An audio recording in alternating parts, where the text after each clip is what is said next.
58:12 Biblia inasema 58:12 58:12 Biblia inasema na watu wako watapanga mahali palipo, anasema na watu wako watapajenga mahali palipokuwa ukiwa. Utainua misingi ya vizazi vingi, nawe utaitwa mwenye kutengeneza mahali palipobomoka na mwenye kurejeza njia za kukalia. Unaona, anasema watu wako watapajenga mahali palipokuwa ukiwa. Utainua misingi ya vizazi vingi. Ukinitazama hapo ndugu mtazamaji na unasikiliza, labda mtazama, unaona ni baba ambaye bado nina umri wa ujana. Kwa hiyo anaposema na utainua vizazi vingi, bado na nguvu kubwa ukilinganisha na Askofu Masawe na baba hapa, tofauti na mimi kidogo.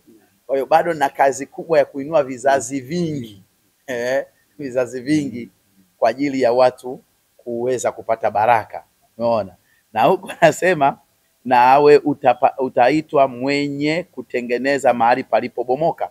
Yani utaitwa mwenye kutengeneza, hasemi wenye, anasema mwenye.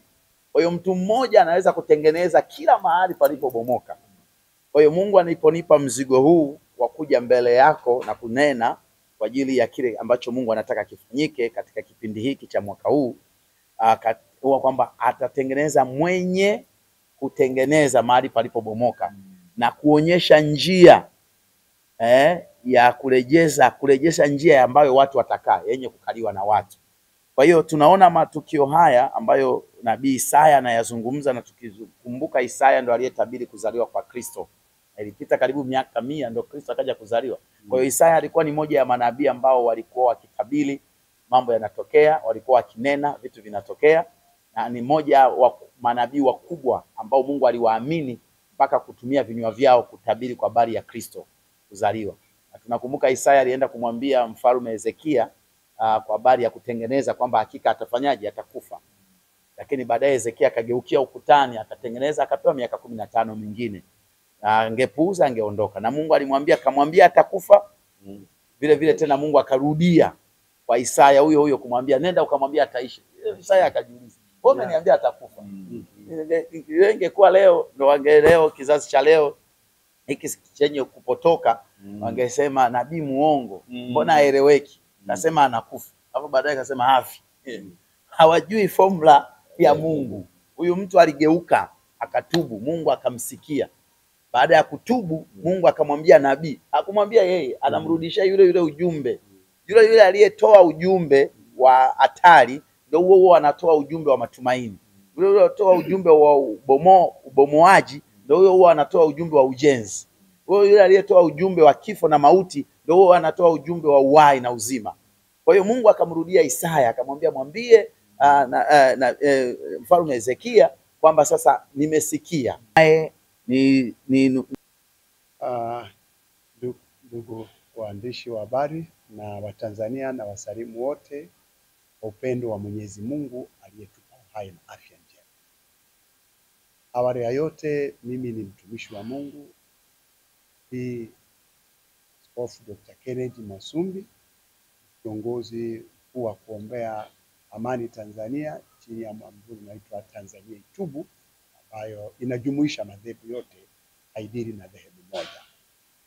Kwa hiyo tunamfurahia Mungu kuwa hapa kwa ajili ya kuzungumza juu ya taifa, lakini kipekee kwa ajili ya Prophet Loringa ambaye ametoka kuzungumza habari nzito za taifa na kulishawishi taifa na akihamasisha umuhimu wa kumpata mfalme katika usiku huo wa tarehe 6. Hilo ni jambo kubwa na tunaliunga mkono, bila heshima kwenye taifa letu. Maandiko yanasema Mungu hafanyi jambo bila kufunulia watumishi wako manabii. Anasema nao, kisha sema nao, kisha jambo linathibitika. Kama mmoja wa watumishi nabii katika nchi, huwa Mungu anainuaga manabii. Hamuinui mmoja, wawili, watatu, anawaweka makusudi ili kuthibitisha jambo. Kwa wapi? Tunawatoa kwa njia ya maombi. Na maombi ndio hayo tumeita kwa pamoja. Kwa hiyo tunaweza tukaambia Watanzania, tumeungana kama Watanzania Tunaanza tarehe 30 hiyo kuweka wakfu, tarehe 31 tutakuwa viwanjani, na tukimaliza tu tarehe 31 kuanzia asubuhi mpaka jioni tutaungana kwa nguvu moja tena. Mungu, shalom shalom wa Tanzania. Mimi ni Askofu Barnabas Paulo Masawe The Shiloh Miracle hapa Mbezi Beach. Siku ya leo tunamshukuru Mungu sana kuwepo mbele zenu enyi waandishi wa habari kwa ajili ya Watanzania. Nchi ni yetu sasa. Watanzania tunawaalika kwenye maombi ya tarehe 6 mwezi wa 6 usiku wa kumtia mfalme mafuta.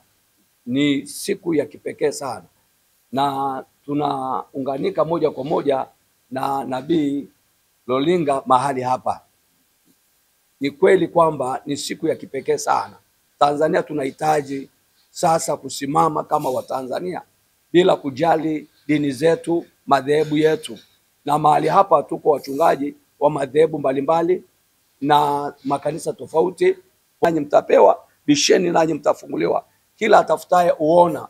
Na tukiona Nabii Yoeli nchi ilipokuwa imekuwa kame sana.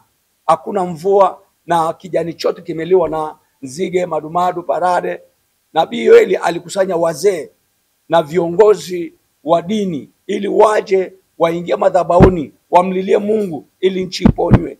Nchi hii tunahitaji kuponywa. Kwa hiyo nabii hapa na Nabii Masumbwi na Nabii Lolinga wamesema ya kwamba Mungu amesema nao kwa ajili ya amani ya Tanzania, kwa ajili ya makimbilio, na jambo lolote linamhitaji Mungu. Mkuu wa chuo cha Kilimanjaro Institute of Technology and Management kilichopo Mwenge, Dar es Salaam na chenye ithibati na usajili wa NACTIVATE anapenda kuwatangazia ofa maalum wahitimu wote wa kidato cha 4 kozi mbalimbali za kompyuta zikiwemo Computer Application, ICT for Beginners, PC Maintenance, Video Production, Graphics Design pamoja na CCTV camera. Pia mula mpya wa somo kwa kozi za IT, Business, Hotel Management na Front Office. Kumbuka, sifa yetu kubwa ni ufundishaji kwa njia ya vitendo. Kwa maelezo zaidi, piga 0754464361 au 0766348652. KITM, elimu na ujuzi ni msingi imara.